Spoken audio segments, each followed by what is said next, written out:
need transition services, please let them know. Also, a reminder, the meeting is being recorded. And I think that's it for public service announcements for the annual meeting. Our agenda tonight for the annual meeting is election of officers with the new CEC charm. Following that, we have two administrative announcements that Natalia will go over. Okay. Elections. The first thing to do is elect the president pro tem to run the election for president. Natalia, you run that process. So I'm going to turn that over to you. My office script.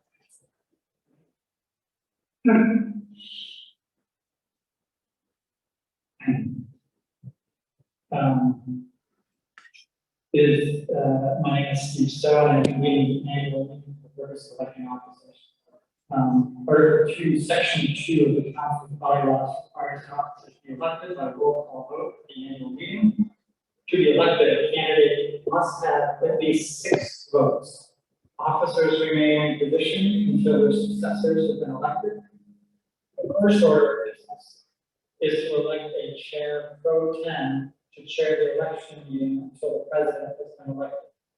The chair pro tem must be someone who is not running for office in the election she or he is chairing. Since the first election is for president, the chair pro tem cannot run for president. Once the president is elected, he or she can take over running the election from the chair pro tem. Are there any nominations for chair pro tem? We will accept self-nominations. All this the chair pro tem would do is take the nominations for president, take the roll call vote for president, and then they would immediately turn over running the meeting to whoever the president was. So this is a 3-minute assignment for someone, and I can't do it because I'm going to run for president. So we've got one nomination for chair pro tem. I second. To elect officers, we will vote on each position. Unshare Any screen. candidate not elected to an office can run for office. I Unshare will screen. take nominations. Unshare. Members can nominate themselves. If the member is nominated by another member, I will confirm that he or she accepts the nomination. Nominations do not need to be seconded. If a member is not present but has submitted his or her nomination in writing to the page for another member, she will be treated the same as any member who is present, including having a 2-minute statement read out loud by someone else. Each nominee will be allowed to make a speech of up to 2 minutes. Following the candidate's presentation, we will conduct a roll call vote. All positions must be voted on, even if there is only one candidate. Where there are 2 or more candidates, each member must make a choice and vote for one or the other. Example, John Doe and James Smith are running for president. On the roll call, each member will vote for either John or James. The council must not vote first on John, then on James. Members may abstain from voting. If no candidate receives at least 6 votes, we will vote by show of hands on whether to do a second round or proceed to the election for the next office. If a position remains unfulfilled over 2 or more rounds of voting, the incumbent will vote continuing the position. New elections for all unfilled positions must be put on the agenda of following month's calendar meeting until all positions are filled. Is the procedure clear to all the members? First, we will elect the council president. Are there any nominations for the office of president? I nominate Steve Stowe. Nominations for the office of president are now closed. I will now call each candidate in alphabetical order to make a statement of up to 2 minutes. The AA will be the timekeeper. After all candidates have spoken, we will receive the roll call vote. Sure, I'll be really quick. for me, this is about the CEC as an organization, and it's beyond what I might think, it's about what individuals might think, it's about making the CEC work effectively. The DOE is a huge organization, CECs are small, there's thousands of students registered, we're 11 volunteer members. It takes really sort of creative thinking and constant focus on getting our message heard in lots of different areas to make CEC run well. That's how I would approach it. There's 3 areas that I think are really important. One is communication with parents. I think that's the first and foremost priority of any CEC is through whatever channels you can, understanding how to reach parents, whether it's at in-person meetings, on Zoom, school visits, PTA meetings, surveys, online, social media.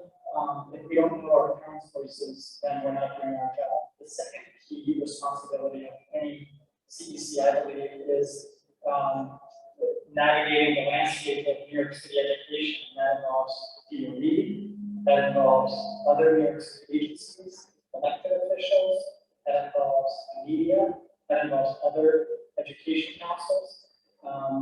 And so I think that the CEC really has to think smart about how those relationships are managed. And the third and most important is for all of us as members, our interpersonal relationships. And my belief, and it's like I live it in my time on CEC, is we all have differences of opinion on things, but it's more important that we look for agreement where we can. And if we disagree, we do so politely and we move on.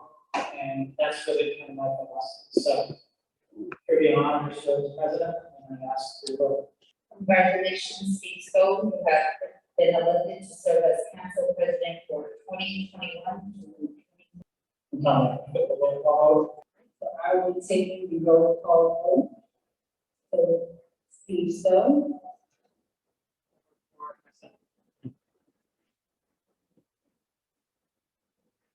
Donna Ivan,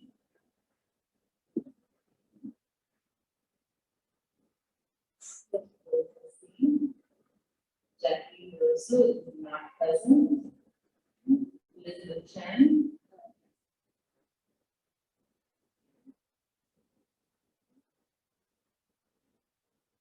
Jin Rong Chen,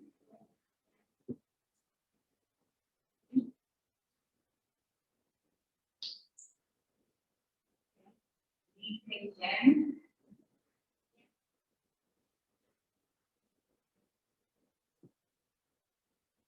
Isabella, Yes.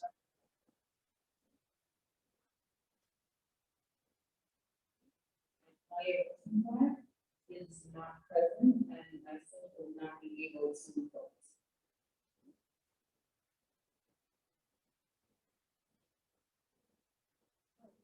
Jennifer. 6 votes for Steve.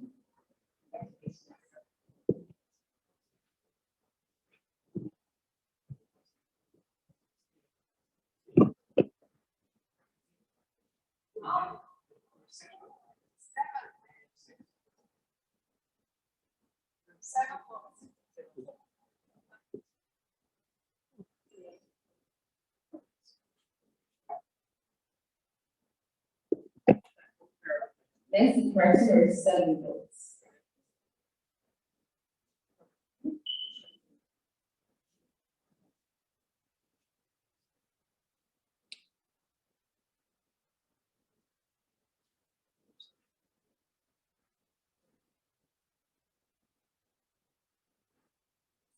Okay. Thank you. So the next office that we will elect for is first vice president. The first vice president is essentially to the back of the president, serving in roles in which the president is not available. It's just a very key support member for the president. So, any nominations for first vice president?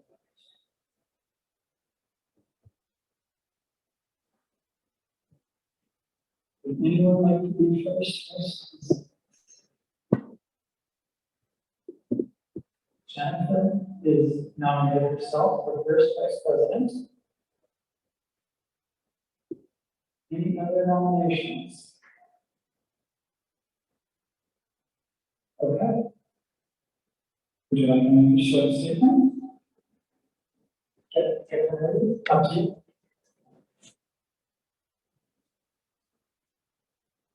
My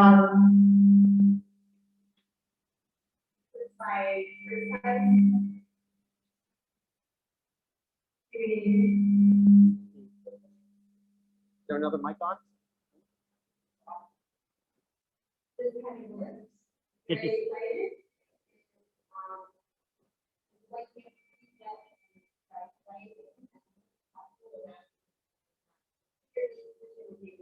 start. This is one get nice to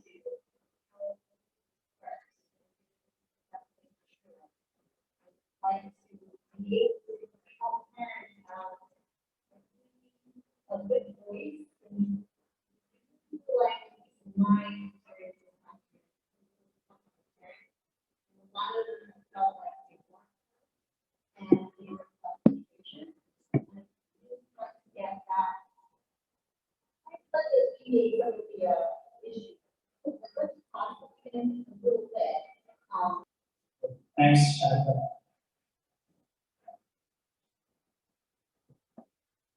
Natalia, do you have roll call divided that time or just so we? Okay. So we will now take a roll call vote on Jennifer Fu for first vice president.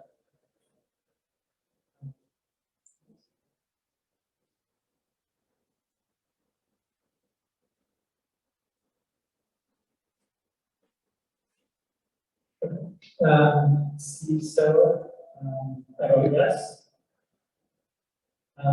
Got Onion? Yes. Jacqueline Barroso is absent. Elizabeth Chan?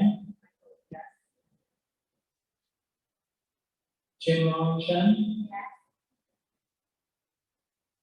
Jennifer? Beacon? Vito Laval? Yes. And Maya Donald. So Jennifer, you are our first vice president. 7 votes yes. No no's and no abstain. Congratulations. The next position we will take votes for is second vice president. The role is essentially the same as first vice president. Are there any nominations for second vice president? I'll nominate. I want to nominate Elizabeth is nominated herself for second vice president. Are there any other nominations? Okay. Elizabeth, would you like to statement? I'm a first time CEC member and I want to learn doing this and I also want to be a part of the children and organization to what I should be doing.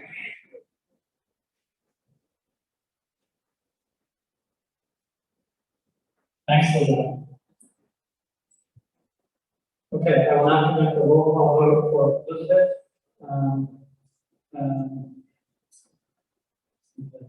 Was Chan, our second vice president. Steve Stowe, I vote yes. Karen. Jacqueline Rosa is absent. Elizabeth. Yes. Chen. Jennifer. Vivian Chen. Vito. Yes. And Maya is on. Congratulations, Elizabeth, you are second vice president.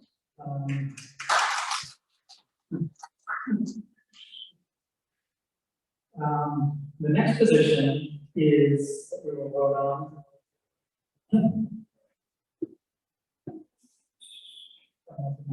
We'll vote on recording secretary. The recording secretary is a very important position. I'm just going to give the exact description from the bylaws.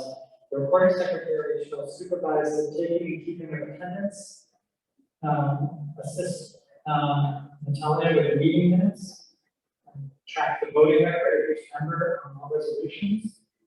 The recording secretary shall lead resolutions on the agenda of the calendar meeting. In the recording secretary, in general, performs duties that may be assigned by the president or by resolution adopted within a meeting.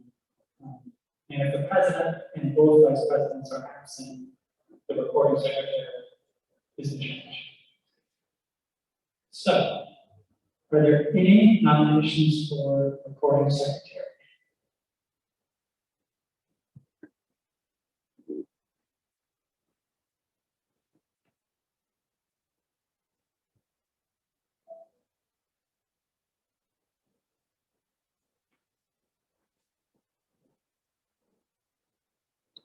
If there are no nominations, we can let the position go until the next meeting. I'll nominate myself for recording secretary. Okay. You know, there are nominated for recording secretary. Any other nominations?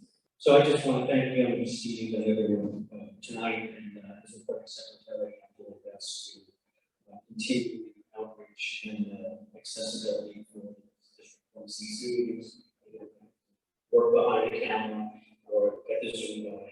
And I look forward to making that my friend focus is getting all this information out there and hopefully doing it in a more technologically savvy fashion than we did tonight. So thank you so much. Thanks, Vito. Roll call vote on Vito as recording secretary. Steve Stowe? Yes. Got that, I mean? Elizabeth Jennifer Rosa is absent. Elizabeth Chen? Yes. General Chen? Jennifer Hu? Li Jane? Yes.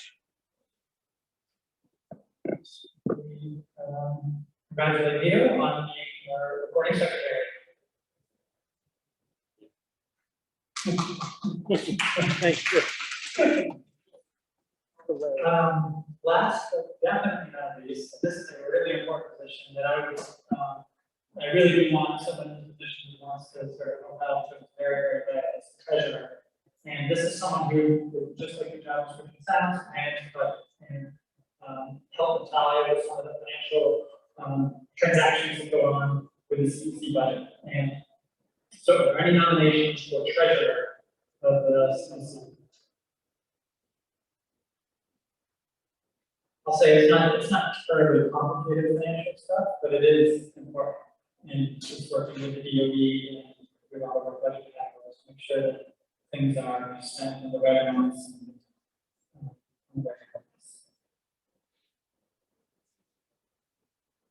Any nominations for treasurer? I'll throw in a little bit of water.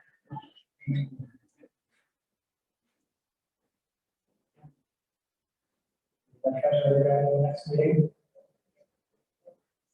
Yeah, I think. All right, we will, no nominations for treasurer. We will take that at the next CEC meeting.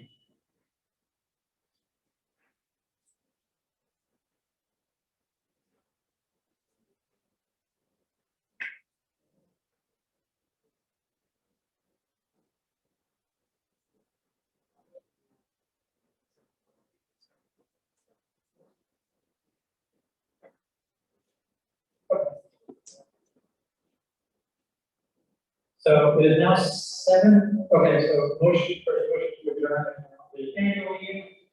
This is a procedural thing we do for all the newcomers on the council. We make a motion to end one meeting and then we start the next meeting. So that was an annual meeting that we just concluded. The only purpose of the annual meeting is to elect officers. We are now going to adjourn, make a motion to adjourn the annual meeting. Is there a second? Second. All in favor of adjourning the annual meeting? Aye. Aye. Are there any opposed? Okay, the annual meeting is adjourned. We will now continue straight to our calendar meeting. This is the regular public meeting of the CEC. These are the meetings where all official CEC decisions are taken. Any kind of official vote, any kind of official sort of resolutions that we pass, any kind of speakers, such as our superintendent is here tonight, and they all join us at the calendar meeting. So it is now 7:03, and I will call the calendar meeting to order.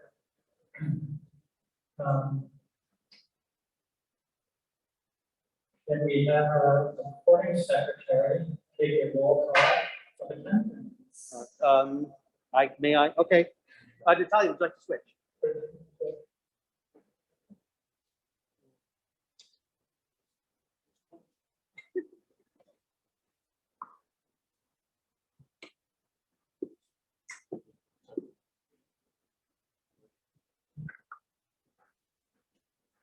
Elizabeth Chan. Present. Naylin. Thank you. Liping Zhang.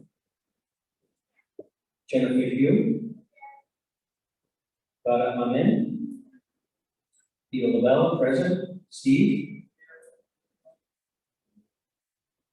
Do we have a list of the people who are? Natalia, do you have a list of the others that are? On the Jacqueline Barossa is absent. Maya Rosenblatt is not counted for quorum. She is watching virtually. And who is is that it? Okay, great. So we do have quorum. We have 7 people present for the meeting. And now, in keeping with the CEC tradition, we will have I believe we have students presenting the flag for the pledge of allegiance. While we wait, I will go over the agenda for the next calendar meeting. The first order of business will be approval of the minutes from the last CEC meeting in June. The second order of business will be the report of the council president. Then we will have a report from the superintendent. Then we will have public speaking time. Then we will have the discussion on the budget, followed by assignment of liaison schools. Then we will present the CEC bylaws and allow public speaking time on the bylaws.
and please salute.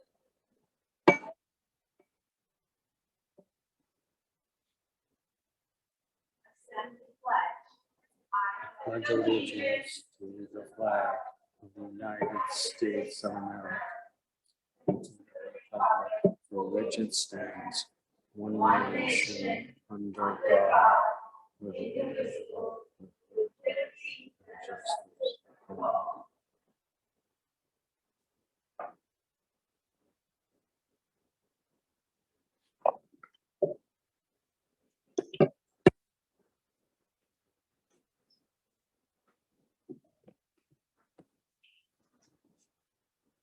Thank you to student flag bearers.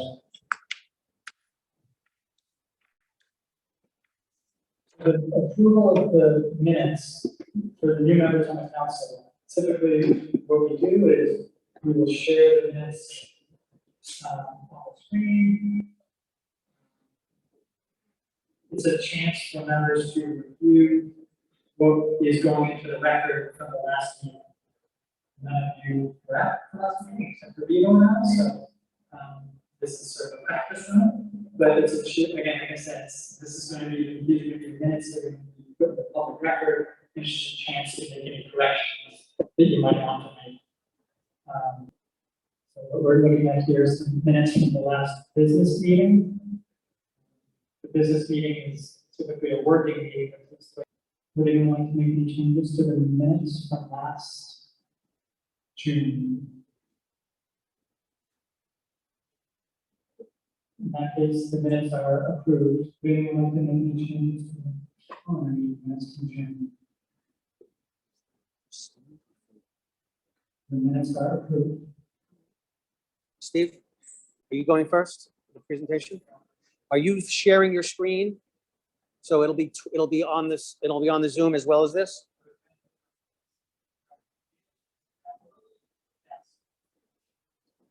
We have audience members, so could you do both? Okay. The next order of business is the council president report. And tonight, what I'm going to go over is the parent survey that was conducted over the past several months, planned by the last CEC.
Okay.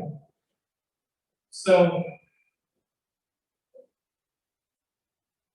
everyone in the audience or in attendance should have a hard copy of this, and you're welcome to follow on that or click on the screen. Here,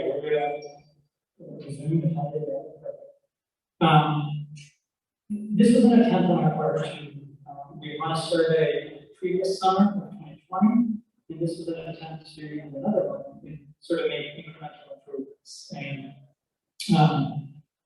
one big difference was we used a third-party provider, a company called Qualtrics, and we distributed it through parent coordinators. The first page, my executive summary here. Survey was distributed by parent coordinators to each school between June 7th and June 28th. It's very important that for those who understand sort of survey work, it's very, very difficult to get surveys considered truly representative of your district. And to be very clear, this one is not statistically representative. A statistician would not say this is representative of our entire district. We got the response rate was pretty relatively low, less than 10% probably. However, we still think it's worth sharing the results. As you'll see, it's a look at a particular proportion of our district. And we also like the idea that it serves as maybe a building block for improving this process going forward. Because I personally, and hopefully everyone else really thinks that surveying our parents' opinions and views is one of the most important things we can do. So just some highlights of the survey itself. Families, if we think about the information that was disclosed by survey papers, there were many families of Asian descent, many pre-K families, and many English language learner families that responded to the survey in higher proportion compared to their percentage of our district. Some sort of takeaways. Overall, parent sentiment was pretty positive. We asked parents to respond at the end of the survey, just a general open comment, and the positive comments outweigh the negative comments. When it comes to the students, we could sort of conclude that students are relatively well prepared for next year. Parents noted ELA as one area that additional catch report can be given. Parents also really highlighted the importance of quality teacher feedback when considering their children's education. When it comes to learning environment, the thing that really stood out here was how polarized people were on COVID. A majority of parents are very comfortable sending their kids back to school, but there's a lot of parents who are still very nervous about it. And many made requests for continued remote learning, continued strong health and safety precautions.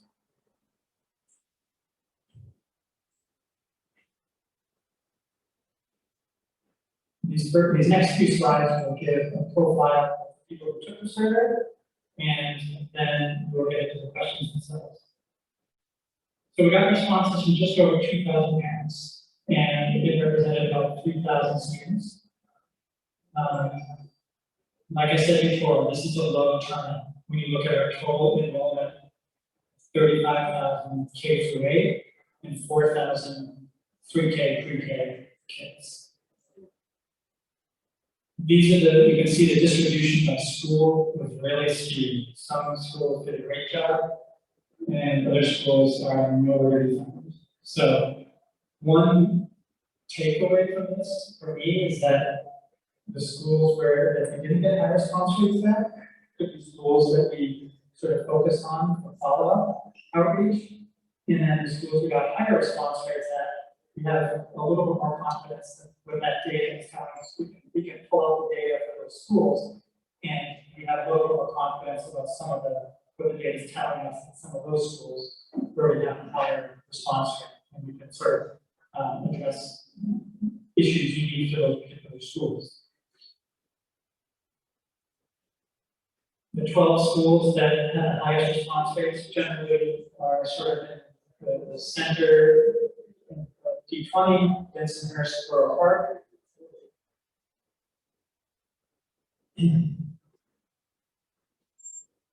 By grade, the thing that really stood out here was how pre-K, pre-K is broken into 9 or 10 pre-K centers, but their parents as a group were the highest response rate, almost 10% of the total pre-K population in our district. So that's another follow-up area that I think would be interesting, is strip out the data for pre-K and really we could analyze all different questions for pre-K and see if there are any unique issues there. Gender mix was actually right in line with the district, about 52-48 male female. Like I said before, we had a high response rate from English language learners, 45% of survey participants. By contrast, our whole district was 22% ELL.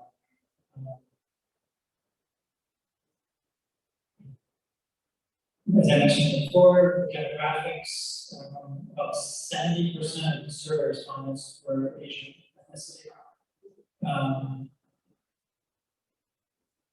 We had 5% self-described. I've got a little word bubble there that just shows that of all of self-descriptions for those that are.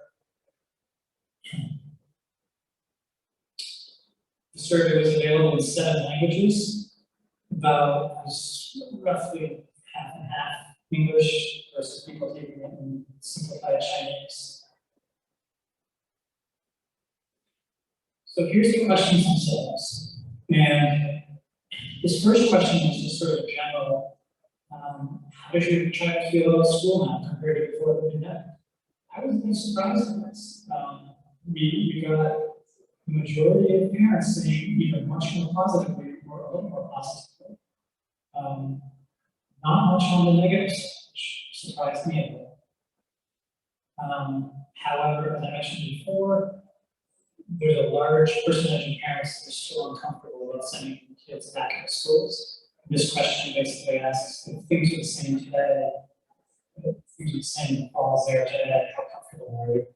And you can see the majority are somewhat comfortable, very comfortable. But there's a noticeable group that are still a little unsure. And I think that's another area of follow-up for us is to try and do some kind of outreach or some kind of further informational sessions on health and safety precautions that are being taken for the fall. We asked what choice best describes the schoolwork your child received over the past year. This was an attempt to get a sense of, number one, how challenging it was, and number two, sort of how much free time children did or didn't have. By and large, you can see parents thought work was pretty much right on where it should be. And then asking parents, do they think their child will be ready for the next grade level in the fall? Most do. The decent sized chunk are not sure. And if we drill down into that, you can see this question, how much additional support do you think your child needs to be ready for school in the fall? In a good amount, 45% said moderate amount. 24% think their child needs a lot of additional support for the fall. And by subject, ELA stood out as the parents were most concerned about their child's readiness.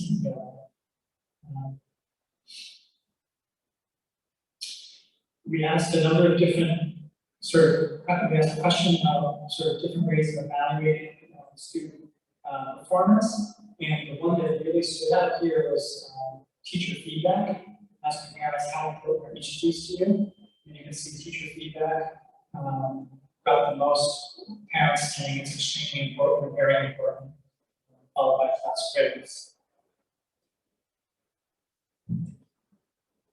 This was a question asking about a number of different, well, just sort of broadly categorized as support services, social emotional learning, guidance counseling, culturally responsive curriculum, social work services, trauma-informed instruction. Not really a lot of differentiation here. The trauma-informed instruction a little bit lower. I will say sometimes these categories, the understanding of it, I just have a question in my mind of whether it's clear on it, but that's. We added definitions to each of these in the survey, just FYI. And then finally, on extracurricular, the number of parents saying extremely important or very important for each activity, STEM was the winner, cultural/language activities, and sports. This one was good news. The majority asked parents, did you receive communications in their preferred language? And the vast majority said yes. And then finally, the fun, open-ended question. When I was reviewing the survey, the time I spent on it was broken into two parts. One was half the time was spent on what you just saw, and the other half, if not more, was spent on this open question. I was advised not to do an open question, but I pushed it anyway because it is just so much work in process. Basically, the way it worked is we asked, is there anything else you would like to say about education in 2020?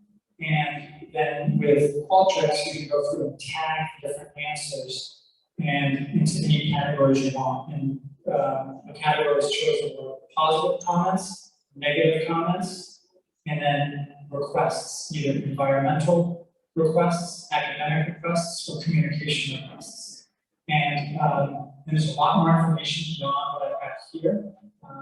Share this with you all, and I encourage you all to look at it too, because there's a lot of information here. There's a lot of current voices here. Even though it's only 2,000, it's a lot of good stuff. So What I found was, like I said before, of the comments people made, 72 were positive, 42 were negative.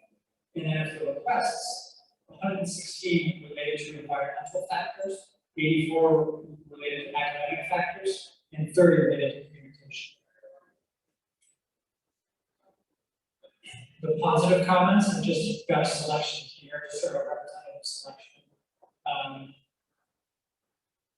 Oh, I thought CEC members could submit comments. Yeah, we gotta take that first one. You're not supposed to have a comment on the first one is that. Never mind. We have negative comments there.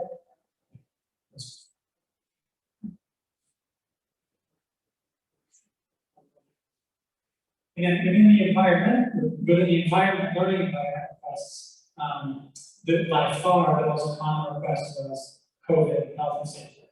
Of the 116 requests, I think I tagged maybe 40 who were requesting enhanced continued COVID health and safety protocols. And I think the next most common in the whole question was something like 19, so double what anyone else was asking for. Also, an environment, class size, and social emotional well-being were areas parents expressed concern about. Within academic requests, the most common was maintaining advanced learning options, G&T, swimming schools. Two additional areas that came up were culturally inclusive education, especially Asian culture, and then for more after-school learning time and touring. And then finally, on communication, the most frequent was improvement for non-English families. So that was a lot of that. Thank you for listening. And I will definitely any questions from council members on what we saw, or how we did it. Just wanted to say that I didn't like this part where it says the executive summary where it says families of Asian descent, pre-K families and ELL families are overrepresented.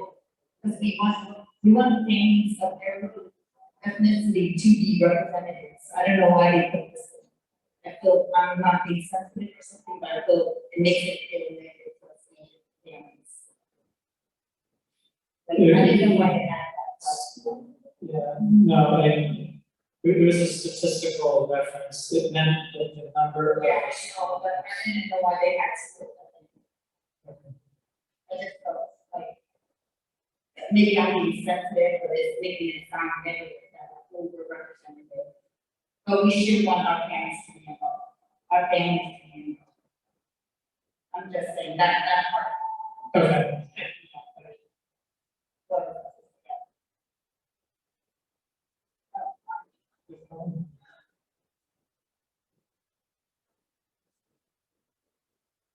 Steve, thank you. I see the executive summary book. Will this be available online on our website? Yeah, I mean, we can discuss that. It's, like I said before, if you're a statistician, this is not something that you would put out and say, statistically speaking, this represents our district. It's definitely worth sharing because it's a lot of. Oh, yeah, no, I understand.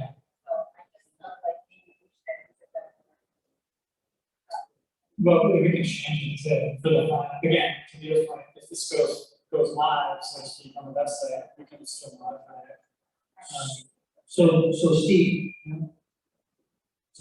who prepared this? Was it the company? Was it? No, yours truly. Okay, so we can edit it and take whatever comments we need to, and then since the district did pay for it around the budget, then probably whatever it says, we should have it out there available for people. Yeah, this is all us. This is our content. Oh, I'm gonna change it.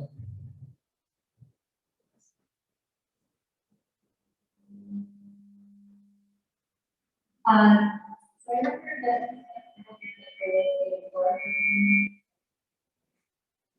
Okay. I was wondering if some of the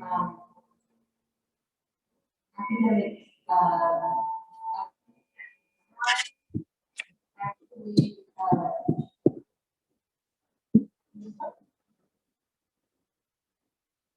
so for the academic outcomes that we have summarized, pre-K is a little different than regular school.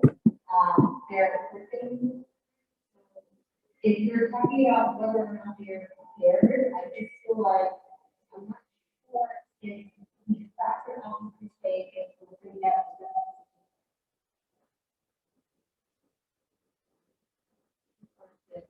So the fact that engagement are overrepresented in the survey, I see it that the cultural thing as well.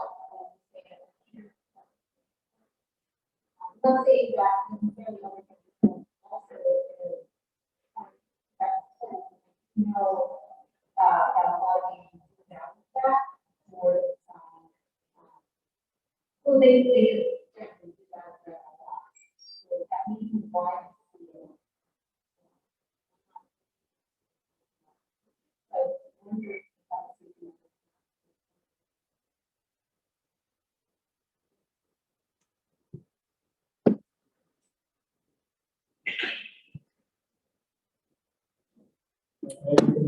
Pre-K was interesting because we have historically, CEC, it does represent pre-K as well, and we've always been, I don't know if anyone's sure about, but my question typically will be looking over.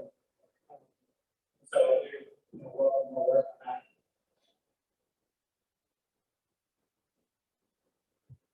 Any other comments on the survey, guys? The one thing I guess we can sort of talk about is, do we want to put this video set online? We think it's helpful, beneficial for parents to see. Be beneficial for us, as an organization, to let parents know that we've heard this.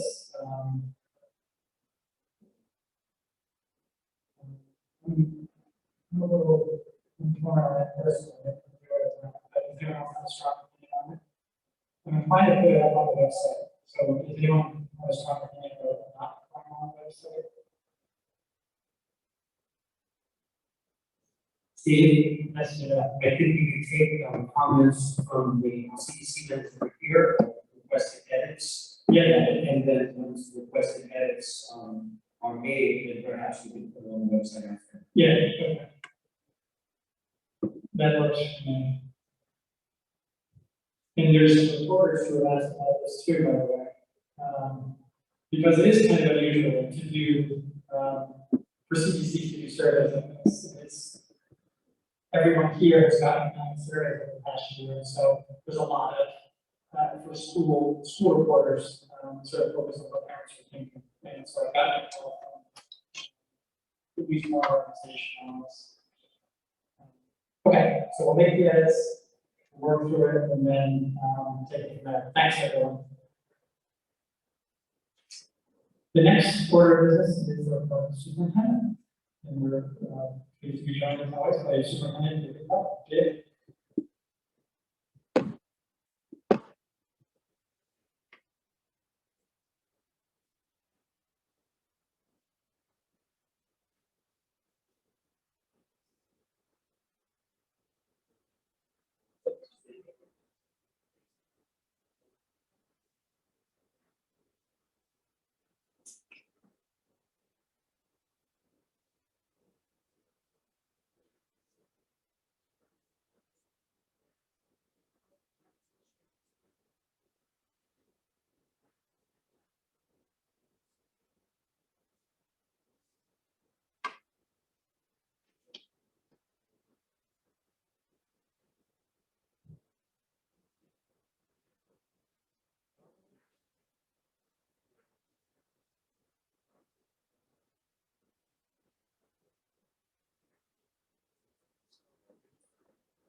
Thank you for your patience, everybody. We're just getting this technological development streaming. We're just trying to get it. Thank you so much for your service.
Good evening, thanks for having me. Congratulations to the new CEC members. It's great to meet you all and looking forward to working with you. I've prepared some notes here, just around summarizing. Chancellor Reporter and Mayor Buzzard recently announced academic recovery plan and the plans for opening in the fall of 2021, which DOE is seeing a homecoming for our students. So just some notes on summarizing. In District 20, we're operating 25 total summarizing sites. Summarizing is a partnership between school staff operating an academic program and community-based organizations who are operating an enrichment program to constitute a full-day combination of academic and enrichment activities for upwards of 5,500 students in District 20. I'd also just like to direct the council and parents' attention to some resources on parent diversity to support families in the topics of adult and continuing education, health and wellness, and early childhood topics. And council members and families can find those on the DOE website in Parent University and reach out to my office if they have any questions about locating this. And then we also are operating many free summer meal sites across the district in 12 of our District 20 sites, as well as 2 placements for Hamilton and FDR. The next item I'd just like to touch upon is the recently announced academic recovery plan announced by the city, Mayor Blasio, and Chancellor Reporter, constituting a $635 million budget. This academic recovery plan has 6 critical areas of focus: early literacy, developing students and digital citizens, preparing for college and career readiness, special education service investment, building a rigorous and inclusive universal curriculum, and investing in SEL supports for all students. And it's noted in the academic recovery plan that each focus area has dedicated supports for multilingual learners and immigrant students to address unique needs and support their academic progress and language acquisition. Within early literacy for all, I'm going to just note on some pieces that will directly impact District 20 schools most immediately. One is the use of universal literacy screener for all K through 2 students. These screeners will identify risk of dyslexia as well as other challenges and birth-based disabilities. The schools will implement intervention plans based on the results. DOE is providing funds to all schools to use for target support for students, such as tutoring, extended day and enrichment activities, and training bilingual content area teachers to track student progress and provide target support for multilingual learners. Within the area of devices for digital citizens, DOE is committed to making sure that devices are available for every K-12 student. We're expanding access to the rigorous computer science for all initiative, training educators in advanced computer science, upwards of 5,000 across the city, and launching a technology capstone project for all 8th grade students to demonstrate digital literacy skills. Some of these special education investments involve launching after-school and Saturday programs for all students of IEPs, adding preschool special education seats, expanding the CPSC to expedite evaluations of IEPs, and expanding the availability of federal workshops and information sessions through the Beyond Access series, preparing universities to support families and students with disabilities. The Universal Mosaic curriculum is just something that DOE will begin developing in its plans to issue in fall of 2023. This is the creation of a comprehensive alien math curriculum and engagement with students, which involves the provision of infusion of books in every classroom this next school year that reflects the variety of history, languages, and experiences that make up the city. Running schools with dedicated funding to purchase texts in all languages and build home language libraries for multilingual learners, and to develop new training support materials for the arts, alien math, and more in partnership with University of PhD next year. And then finally, the Chancellor and DOE are referring to the fall reopening as a homecoming. And in District 20 and across the city, we have developed the acronym or term CEC, which is an integration of social emotional learning and academic learning. We're really looking to see how we can support students with this return to school with a combination integration of social emotional learning and academic learning rather than treating them as separate entities. So this involves the development of action plans that aim to integrate social emotional supports, CRC or culture responses, sustained education, and a rigorous curriculum as a tier 1 strategy for accelerating learning with all students returning to in-person school in the fall. Schools in District 20 are working to expand accelerated learning program offerings such as Regents courses and LOT or other English coursework in schools. Prioritizing special education staffing and bilingual special education programming in the district. And as I mentioned before, developing a district-wide data-driven instruction system development, leveraging the universal screening interim assessment in e-learning math, developing social emotional screening systems, and then definitely adhering to and monitoring required health and safety measures. So this summer, there's been a real big focus in our facilities on proper ventilation in all spaces that children will be occupying in the fall.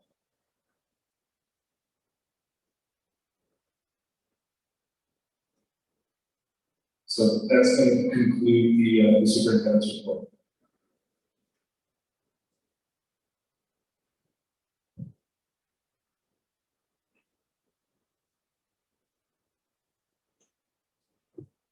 Typically, for council members to be engaged in the program, it's after pieces, council members to ask any questions if they would like. So, are there any council members that would like to ask the superintendent about any questions about what he spoke about or anything else about education in the town?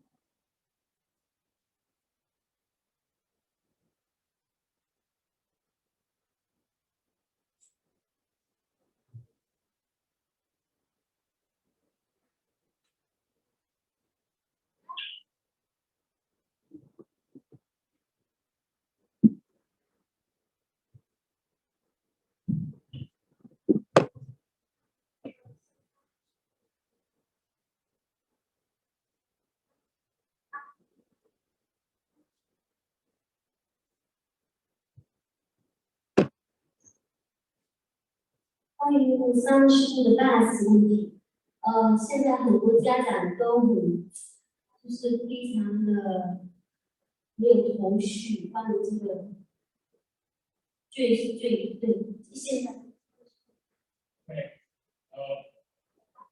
The parent, the concerned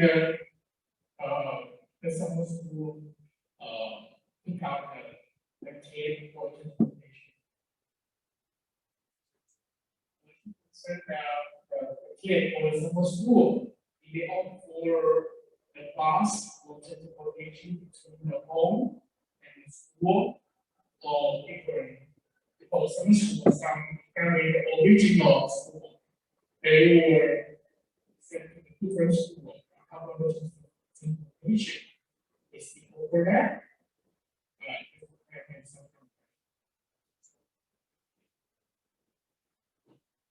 Thank you. So I just want to make sure I get the question correctly, that there's a child who is attending summarizing at a different site than their home school, and there's an issue of busing between the home school and getting to the summarizing site. Do I hear that correct? Am I hearing the issue correctly? So that is, some school bus will over that.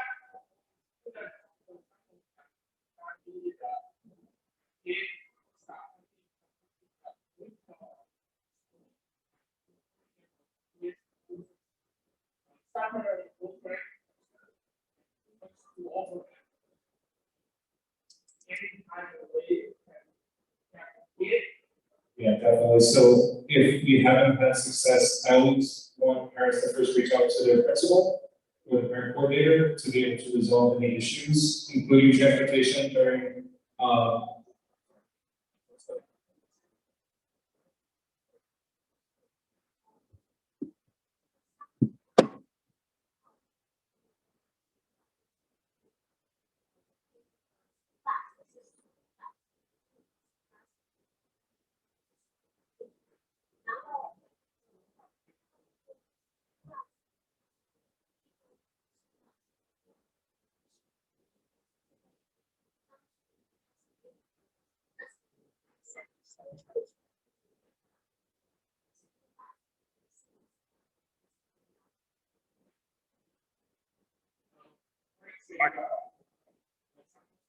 That's 4 bucks.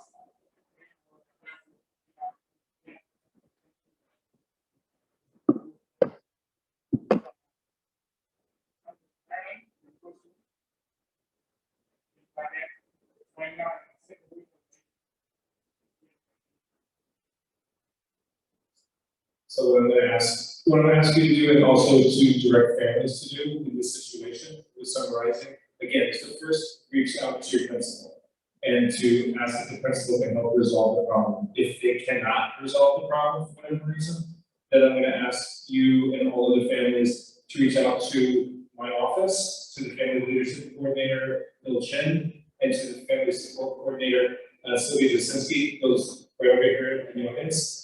And we can further assist in individual cases where transportation on the bus or any other issues in summarizing are a barrier for families. I can't speak to the specific individual situation because it could be a number of things going on. So that's the path, that's an escalation path for resolving. First, your principal or your parent coordinator of your school, of your home school, and then if they're not able to resolve it, then you reach out to my office, to Mr. Chen or to Ms. Jasinski, and we'll be able to further assist.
Yes, absolutely.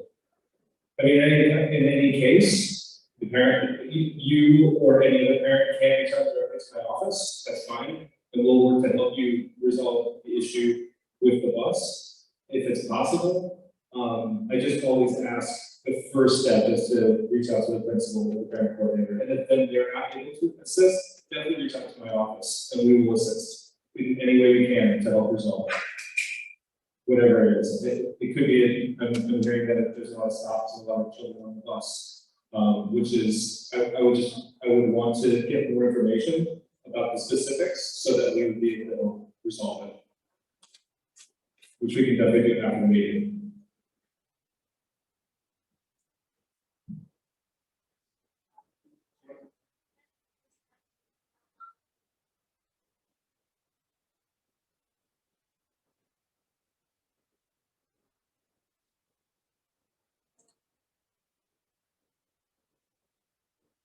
And I have one question about the lecture part.就是学校方面，但是有些小孩子收费，比如说一个大人的孩子去大，对，然后我刷的是那个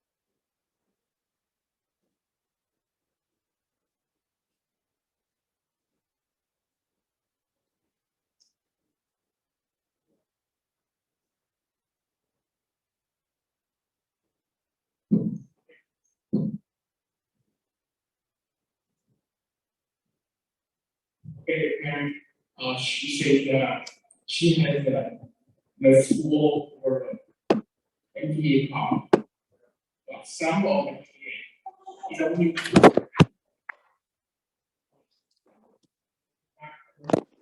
we right. Well, that's why we can use that. And then use that. This is the school where the student for MBA part. Actually, the student, the age, she, reaches age.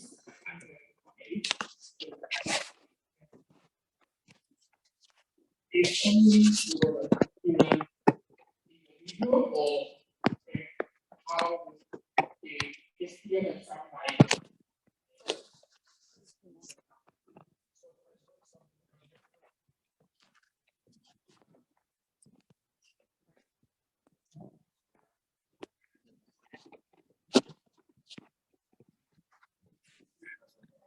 And if your child is trying to use the metro card to get onto a city bus, Steve, or the trying to use the metro card to get on the school bus. I think that it's an individual situation. I'm happy to discuss. I'm gonna connect you with Bill, who's right here. He works in my office, he's my family leadership coordinator. He can help solve this problem today. Okay, yeah, no problem. That's, yeah, Phil is a great resource as a social. All of us will interact with them over the course of the next years, but it's very helpful, very knowledgeable. David.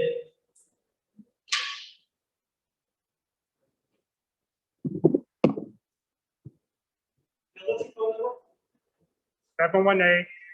718-759-3944. But I'm gonna give them the email address.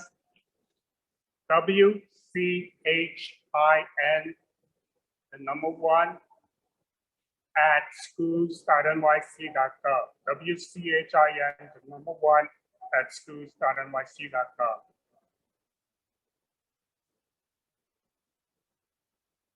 Okay. I'd rather they email me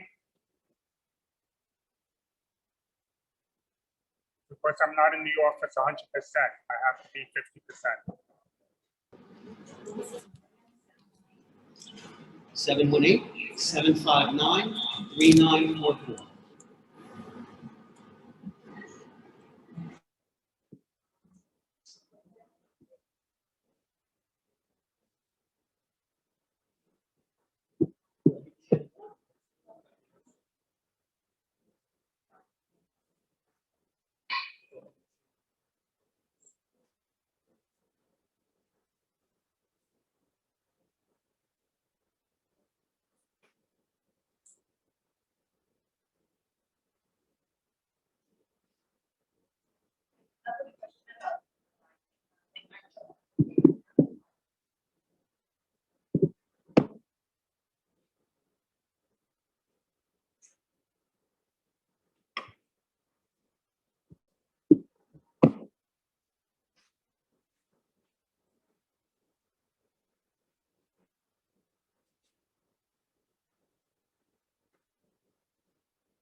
Oh, I see. Yes.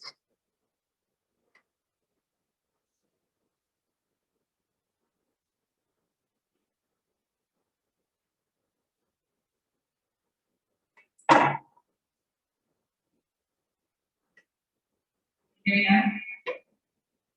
She has the first question is about the different talents for the pre-K, program for pre-K. Some of the parents are asking, their children were on waiting list.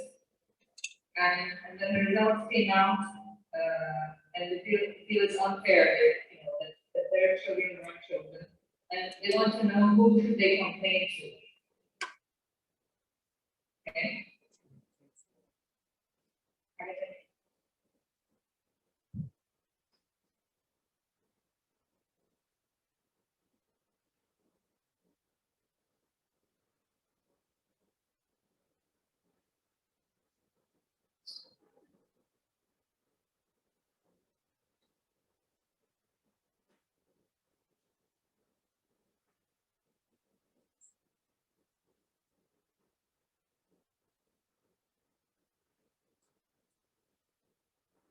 Okay, another subject was about families that had children apply for middle school.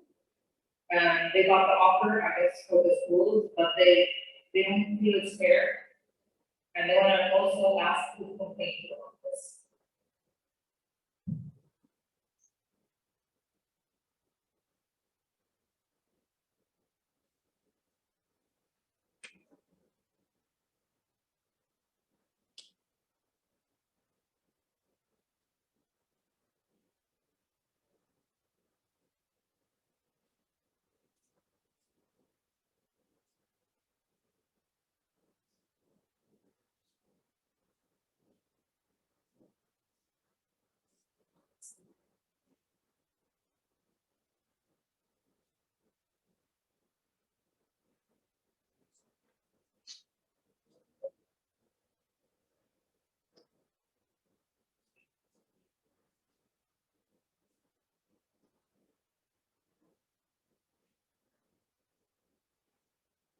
The third thing is concerning the new school year.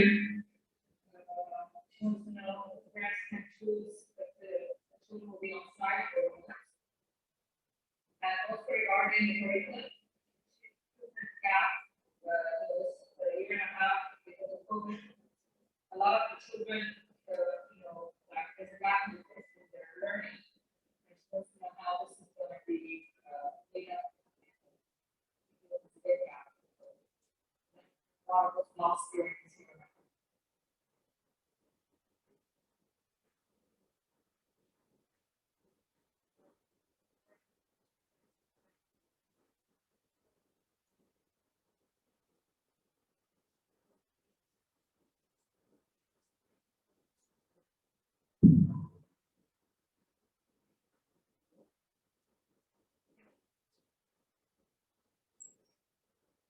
Yeah, how are they gonna, make up this time? How are they gonna make it up for all the learning that they lost? Okay, I'm just going to take the questions first, the ones around gifted and talented. Admissions and middle school admissions. Correct, those are the three questions. If families are unhappy with the results, where can they direct their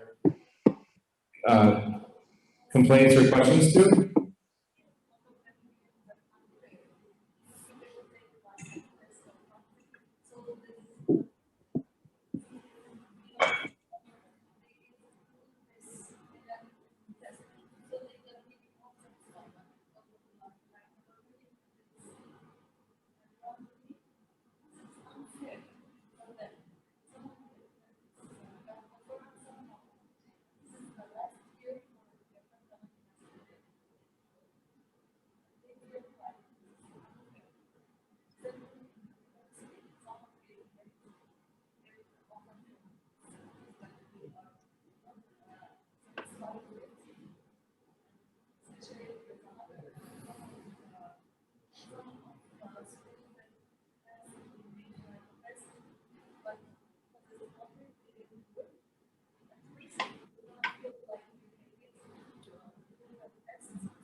So to answer the question around how can families reach out to express their concerns or complain about the results, you can reach out to my office. We can escalate those concerns The Office of Student Enrollment is the office in the Department of Education that manages the enrollment process for gifted and talented, as well as for the middle school admissions. I did report on the process. There was a request last meeting around the selection process for middle school for the gifted and talented admissions into kindergarten this year. They did change, the DOE did change the process, removing the test that was typically given to students in pre-K and used a recommendation process in place of that, a request and a recommendation. So that was the process for this year. It has not been announced what if any process will exist next year for gifted and talented.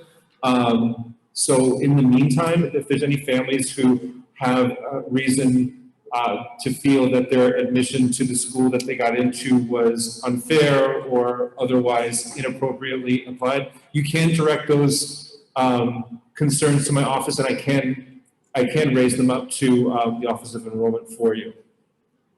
So I have a clarification for her.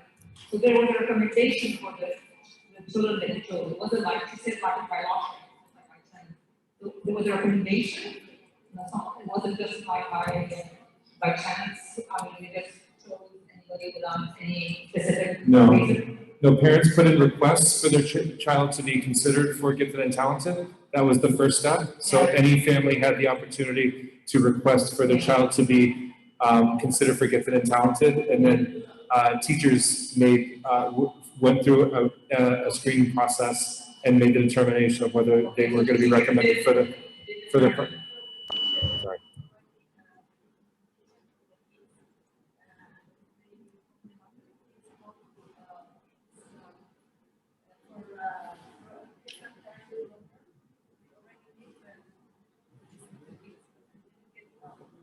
John, I'm sorry, I can't hear the last thing you said. The teacher needs recommendation to the kids that they are have to be in different talent plans or program, but they didn't get I'm sorry. Number 156, 77, 74, the field is fine.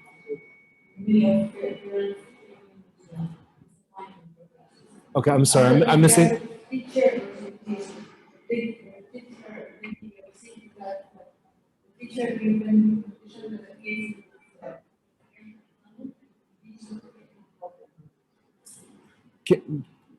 I'm missing everything you're saying. I just want to make sure I'm getting the comments right. Well, It's the mask, I'm sorry. He's saying that the teachers did recommend. So that, Teachers recommended certain children. They did, like you said, they recommended them, but they weren't chosen. Even though they recommended.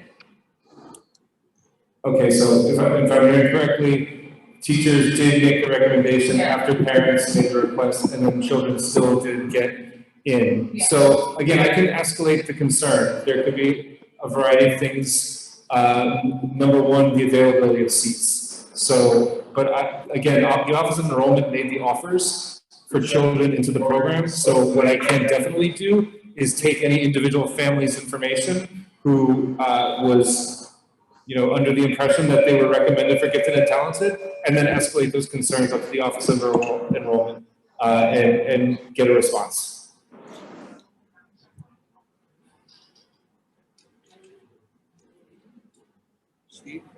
Steve, may I ask a follow-up question? I think she's still asking. But because she had a question.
Okay, her question is, some schools, they have a gift and talent class for some children. And the other classes are not gift and talent, so there's one class, they grade, that's for the gift and talent children. But she feels that they put a lot of pressure on these kids. They take the same thing as the other children do, but they grade them, they're more like, stricter on the grading system and give them less grades. So, you're in the gift and talent class and you get low grades, you take the same thing as other kids. And they put a lot of pressure on the gift and talent, which is absolutely why. What's the use of this system? It's just, like putting pressure on kids and they get lower grades, even though they're taking the same thing as other.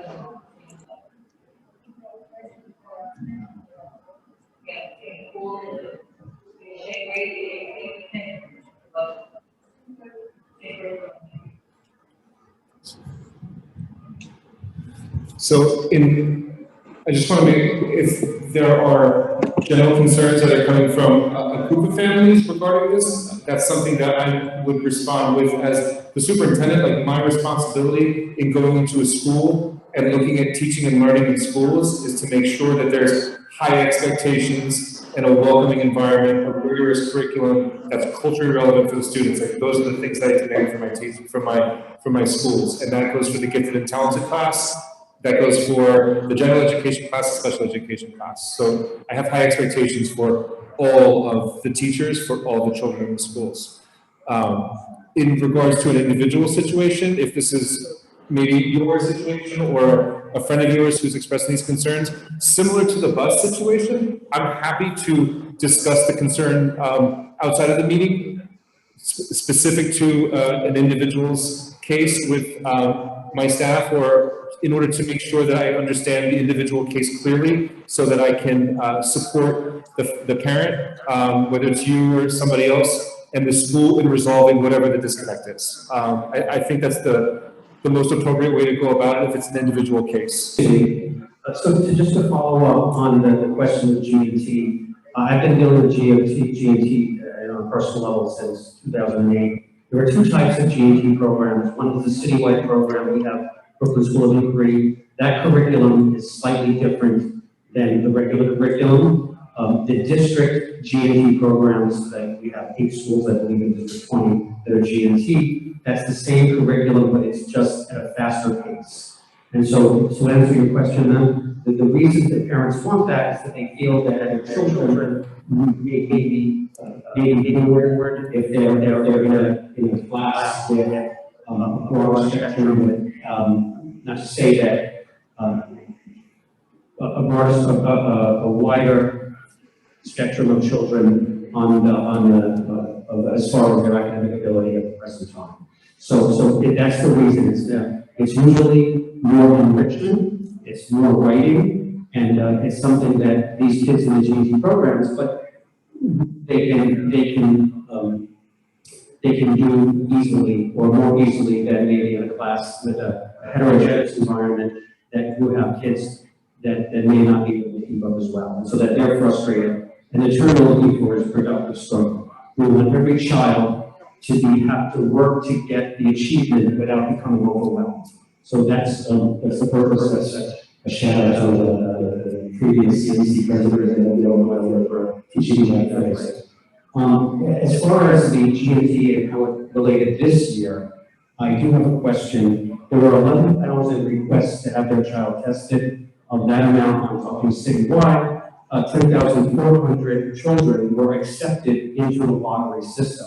Of that number, that 10,400 number, only 2,400 seats were available citywide.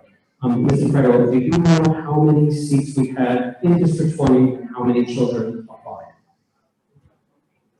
So currently the offers have just been made, so that the children have been actually, the offers that have been made, they haven't gone through the process of accepting all of the offers, so that's an ongoing process that goes throughout the summer and ultimately result in the enrollment in the program. So the process is ongoing, the offers were just made. How many people applied to the program in District 20? I don't know off the top of my head, I would have to gather that.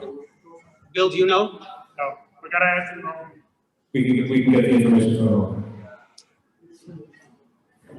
So so I know the question is, how many children in District 20 Applied. and how many were seats do we accepted have? into the lottery? Phil, do you know how many seats we have?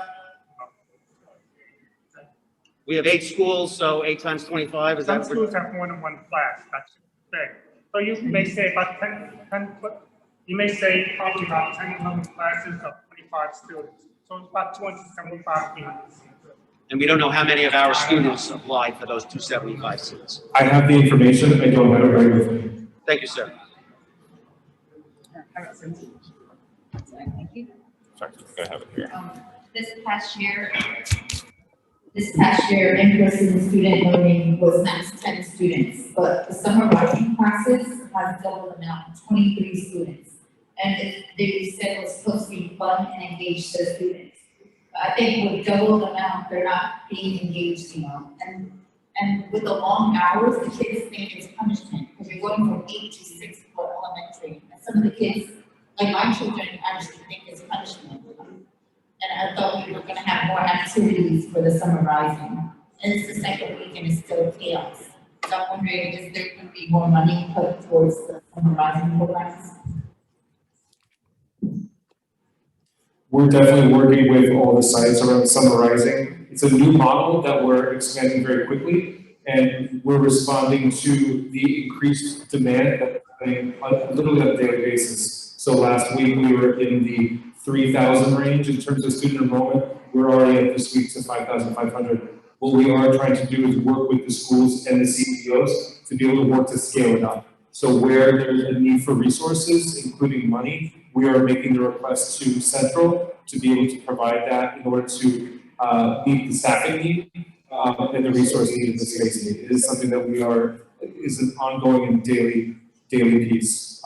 However, again, same thing with the individual cases. We can definitely speak later about individual sites to see if we can do some individual support if, families are, reaching out, including yourself, with concerns that you find could be resolved.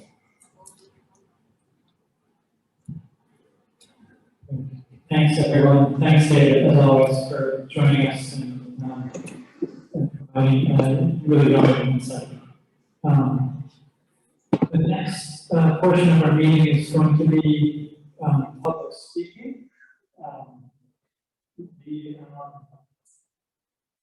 With in-person meetings resuming, the typical procedure, and I actually never gone through it, but it will be public speaking in person. There is typically a sign-up sheet, and also online before the meeting for in-person meetings. Do they do a Google form before the meeting as well? No, it's all in person. So if there's anyone in our audience tonight who would like to make a comment or two, please step forward. We will have public speaking limited to 3 minutes, just for our members of the council. And it's subject to our bylaws do have certain regulations around it. One in particular is members of the public are not supposed to, as it's written in our bylaws, discussion and charges relating to personal conduct of individuals who rule out of order. So speakers should all ask sort of direct their comments to ideas, subjects related to education, and not individuals.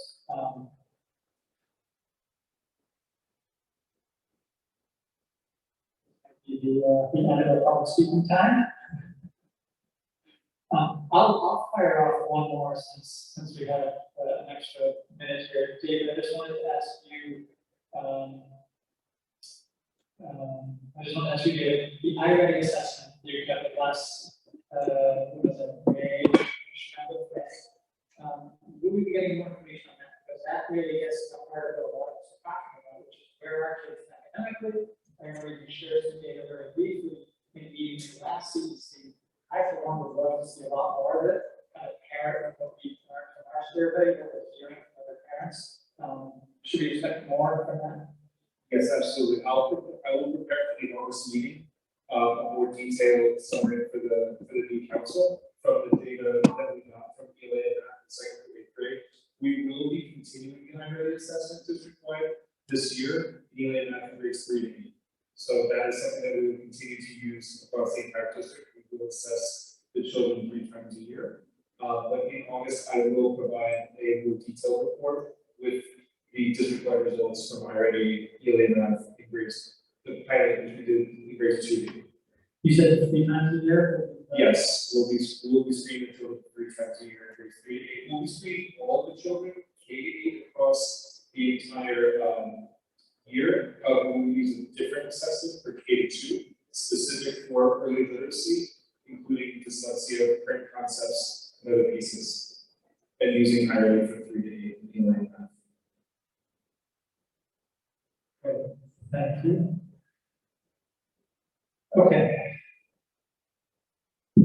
So the next order of business is discussion on the budget. What we're going to do now is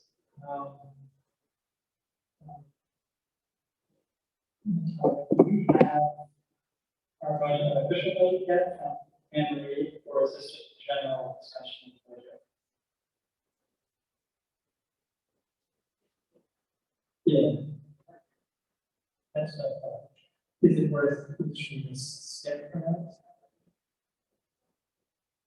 Yeah. I almost rather just wait and we can circulate into it beforehand and then have a discussion around. So we're gonna, for tonight,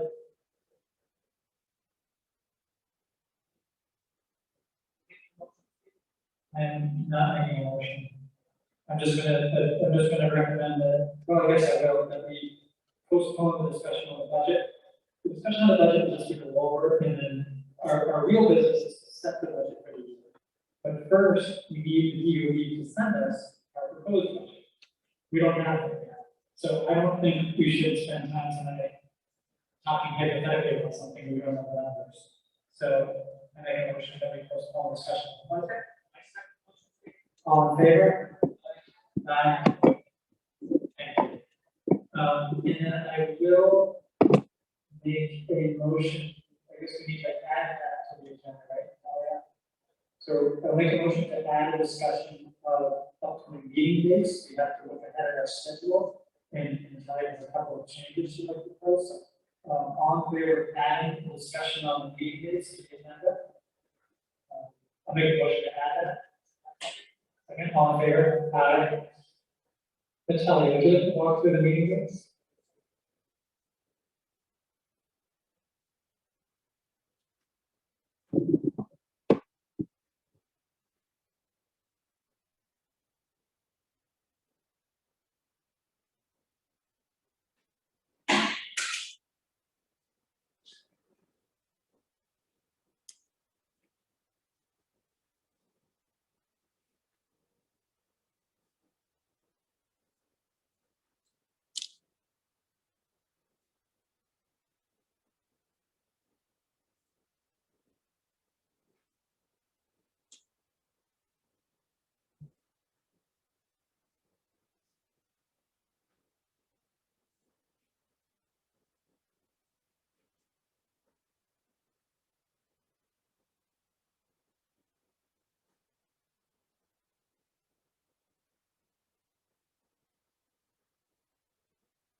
So here is the list of proposed meeting dates.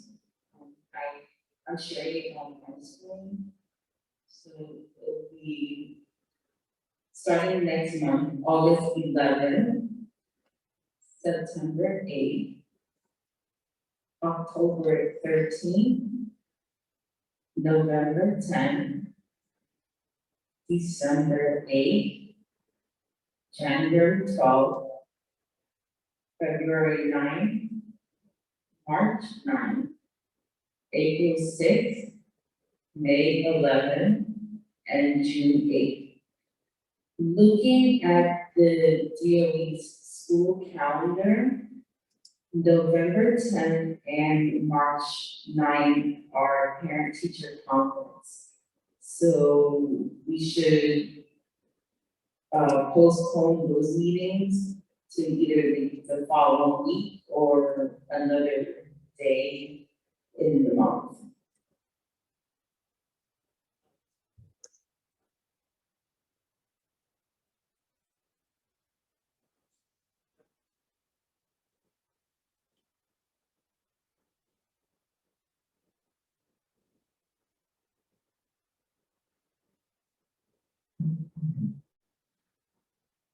So at this time, I think I would just propose a motion, we move the November 10th meeting to November 17th, Wednesday.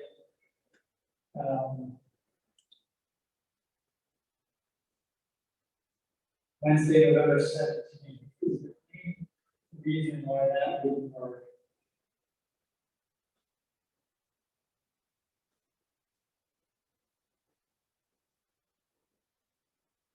Take a minute, and think about it. I don't think this is check holidays and holidays. That's clear. That makes sense. Make a motion to move the November 10th meeting, November 7th. Sorry, I'm mixing the dates. November 7th. You just changed it. That really threw me off. I just looked back at the screen and it says 7th. And I was like, are we talking about the 24th? So motion to move the November meeting to November 17th from November 10th. Is there a second? All in favor of that change? Second, Heather? Moving into the 16th. So all in favor of moving the March 9th meeting to March 16th, that would be my motion to change it to March 16th. Is there a second for that motion? All in favor? The motion passes. Two scheduling changes done. Natalia, is there anything else you have? So the next order of business is a fun one. It's the school liaison assignments. And just I'll explain how this works. One of the responsibilities of CEC members is you're assigned, you're each going to be assigned a certain number of schools. It's 4 schools and 1 pre-K center. And that is your designated schools. You're the primary contact point for the CEC in that school. And that can mean a lot of things. It's really up to you to sort of manage the relationship, but it's, it could be visiting the schools, it means contact with the principal, with the coordinator, attending SLT meetings. Not everyone, the responsibilities are, like I said, it's really up to us to sort of decide how active we want to be. But at least officially, every CEC member has to have schools that they are represented for, sort of the primary point of contact, outreach for that school, sort of the primary communication channel. So what we're going to do is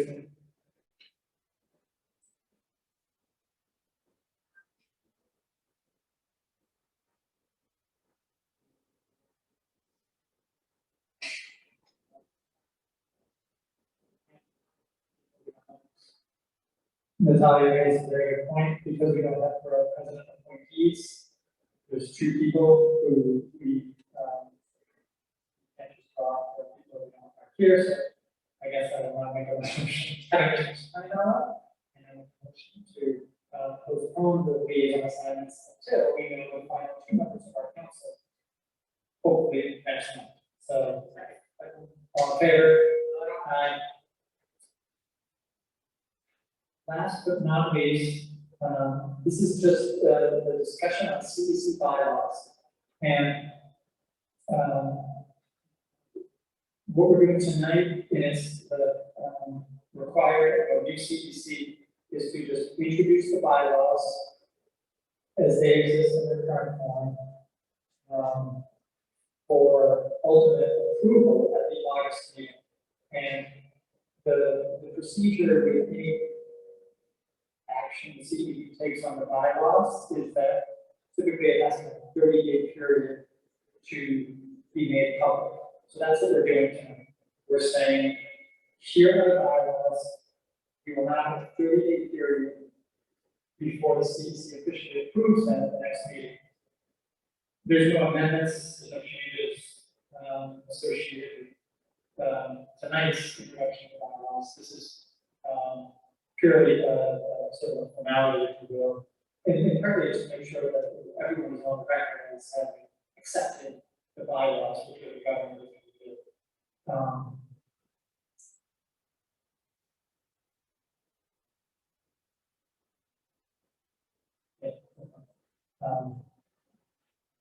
So anyway, the bylaws, everyone should receive a copy. I think we can have a few minutes of, yeah, a few minutes. Anyone have any questions about the bylaws right now? I can say for one thing that I'm really interested in working this term on updating these. And then there are just one of the things we can do that we can make these cleaner, more effective, more streamlined. So that's something and the district I'm looking forward to. But does anyone have any questions? There's, as you can see in the bylaws themselves, there's different articles that govern our meetings, that govern the content of our meetings. And then there's some addenda, there's a code of conduct that was added on. There's also from last CEC, a social media policy that's added to this. I have copies. I just sort of pulled this up today. I realized it wasn't in the original bylaws, but it did improve. So I'll circulate that to everyone after the meeting. But that's considered Article 10 of the bylaws now.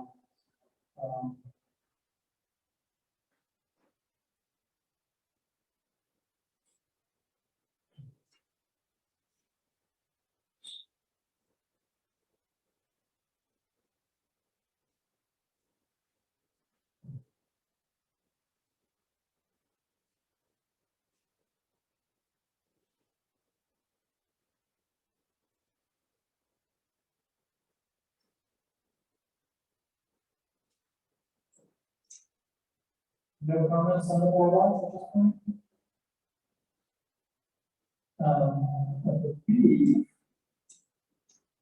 And then officially we have a public speaking session on the bylaws. There's any members of the public that can comment on our bylaws. Okay.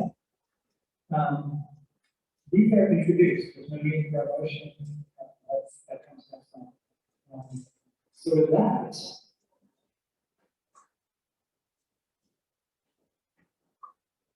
and a reminder, the bylaws are on our website.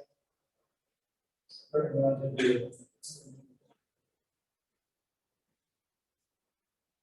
I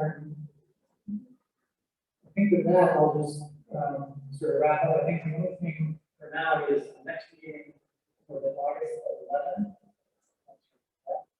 So the next meeting will be August 11th. We'll have a business meeting at 6. We'll have a calendar meeting at 7.